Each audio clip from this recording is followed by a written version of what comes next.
ladies. Peace and love to everybody. This is Love, also known as the Self-Love Guru, and I am your confidence coach. And of course, it's Friday, it's 1 p.m. You know, we go live every Monday and Friday at 1 p.m. Eastern Standard Time. And you're probably going to catch me putting some body butter on. Hey, April. Peace and love to you. And the topic for today is financial wellness. Hey, Lisa. So we're going to be talking about money today. And I'm excited about it. I'm going to give it one more minute for some more people to come in and then we'll get started.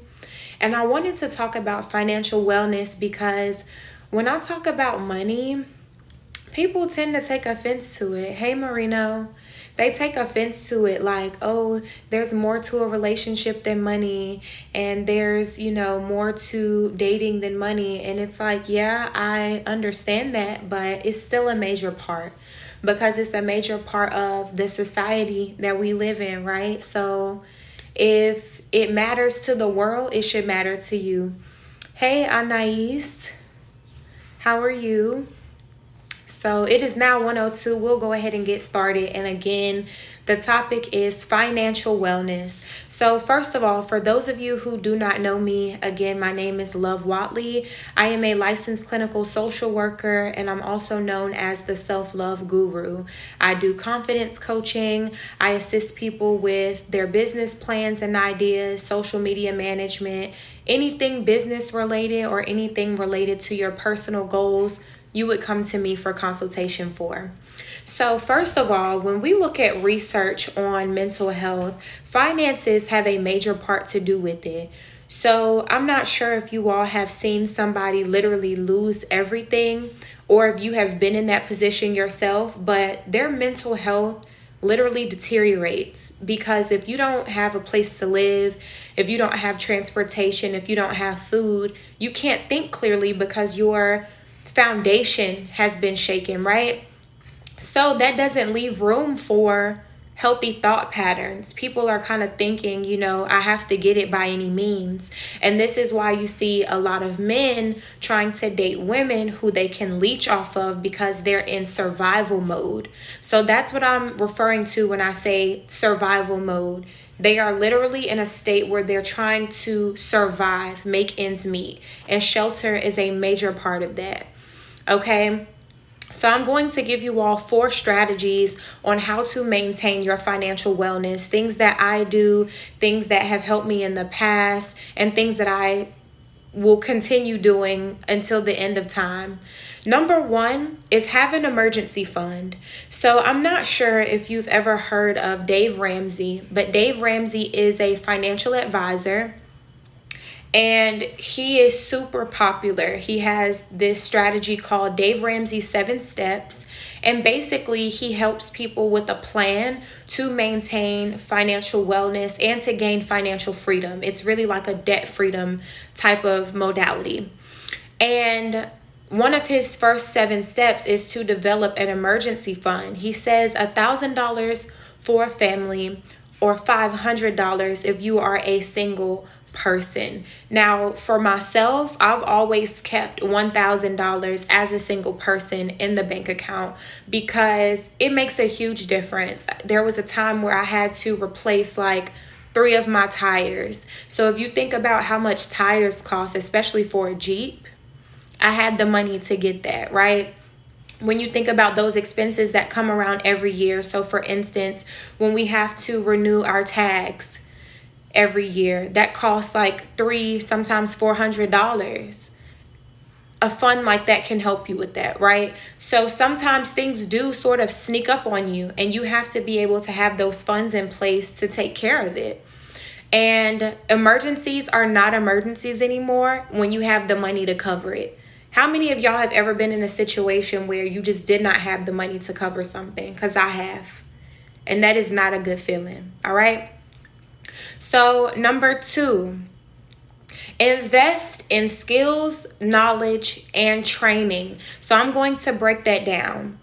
A skill is typically something that you already possess. So I put an example up here of hair. Some people can just do hair. They're naturally gifted. They've been doing hair since they were children, but they don't have like a license behind it, like a natural hair license or something where they would be able to utilize their skill, not just in the home, but outside of it in a more regulated environment, like a salon or being able to go into the mall and set up a booth. It just gives you more options. So that skill, you want to put like a licensure behind it, something that would make your business legal instead of them like coming to your house and trying to find you, because people can report you for that. I think they're lunatics for reporting people for making money, but people do things like that. Let's just be honest. So if you have your natural hair license and you're doing hair at home, then you're protected against that. You don't have to worry about the haters trying to destroy your business. And it matters. It would matter to me. The second thing I mentioned was knowledge. So this is any type of education, whether it be formal or informal. So for those of you who have been with me for a while, I host a plethora of webinars. I do webinars on femininity. I do webinars on communication. I do webinars on interacting with men, how to flirt, right? Different things like that. Invest in yourself. When you find that there are skills that you don't have, go to Eventbrite. There are so many like free webinars that you can take a look at. And there are also some things that you can pay for, some courses. So always invest in yourself and your education, and make sure it's something that you are genuinely interested in and want to try out. One of the things I remember, I used to work at the Career Center on a college campus, and one of the things I always ran into was meeting with students. They say, "Hey, Miss Love, I would like to, look for a job, and this is the field I want to work in." And I say, "Okay, well, what's the job title?" They tell me the job title, and I ask them, "Well, have you researched the job? Have you looked at the job description to make sure that's something that you wanted to do?"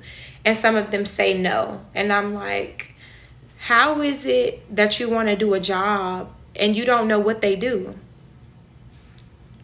That doesn't make sense. So people hear a certain job title and they may have an idea of what that person's duties may be, but they may not know everything that it entails. So for instance, let's say you see a role for working with children, right? And you're like, "Oh my gosh, I just love kids. I just want to play with the kids all day." But it also involves lesson planning, and it involves making sure you have fun activities planned and that you build relationships with community partners so that the children have somewhere to play, like maybe a local trampoline park or different recreation centers, right? Whatever the case may be. But that may be more than you're bargained for. It may include cleanup. Maybe they don't have people on staff who can clean up these spaces, and that will be your job as well. So after you play with the kids, do your lesson plan, have those lessons, now you have to clean up after them, right? Read those job descriptions. You never know. And then lastly, training. So these are your how-tos. This is where you learn how to do something that you had no idea how to do before. And so when it comes to training, these are typically things that are more practical, something that you can do. And that's the difference between the education and the training. Training is showing you something that you can do, and the education side, both of them are educating you, but the education side is really showing you how to apply knowledge. So with my degree, for instance, it was some of both. I had to have training on how to do therapy or coaching with my clients. But then on the other side, I also had to have a knowledge base, like some of the different modalities we use, dialectical behavioral therapy, which is also known as DBT, cognitive behavioral therapy, which is also known as CBT, right? So different things like that I can't really apply in a way, but it's prior knowledge so that I'm able to get to know my population and recognize signs and symptoms when they arise. All right. So number 3, do not marry or have a baby with a man who is broke. I don't care. I don't even care what your preferences are. If you're just like, oh, I just want a man who loves me and I want a man, be with a man who's able to provide. Be with a man who's able to provide. People's financial situations can drastically change with a baby. And this is why some people are like, oh, I don't want to have any kids, because they see so many single parents who are financially unprepared. Now, does this mean that, oh, if you happen to become a single mom for whatever reason, that your life is ruined? Absolutely not. But it does make it more difficult for you to be an effective parent when you're always stressed out about bills. Now you're yelling at your children for things that they have no control over, right? You're pissed off because you can't get your light bill paid, and all they're doing is running around the house like children do. But you're cursing them out, treating them poorly, right? Perpetuating cycles that you probably saw in your home because your mom dated a Dusty or married a Dusty and had to go to work and couldn't be home with you and struggled. Listen, I tell you ladies all the time that part of my mission is to eradicate poverty. And the way I do that is by working with women on their standards, because as women raise the standard for their dating, their marriage life, their sex life, men have no choice but to step up.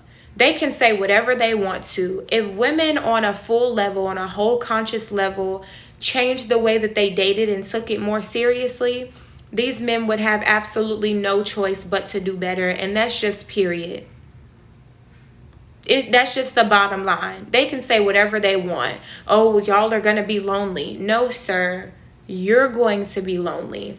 Or when they run across the woman that they want, and they always do, whatever she requests, you're going to give to her. And this is why when y'all be sending me stuff to my inbox like, oh, well, what do you think about this? And men be talking about tricking or what a woman has to bring to the table. I don't pay that any attention, because I've had men tell me to my face, I don't spend money on women. I don't do this and I don't do that, but spend money on me. None of that. I don't care what you did before. This is what I want. Period. And I'm at the point in my life now where if you come to me saying what you will and won't do for me, I don't want to date you, because I'm dating men who already know their role, who already want to be a provider, because I want it to flow and be very natural. All right. So number 4, financial wellness. Plan ahead. So this includes investments and life insurance. And life insurance is definitely an investment, okay? So if you live in the state of North Carolina, I can help you with this. But if you live anywhere else, I will have to refer you to someone. But you can still DM me and say, hey, love, I really need to get insurance on my husband and my kids, whatever. And I got you. Hey, Cece. And hey, Dina.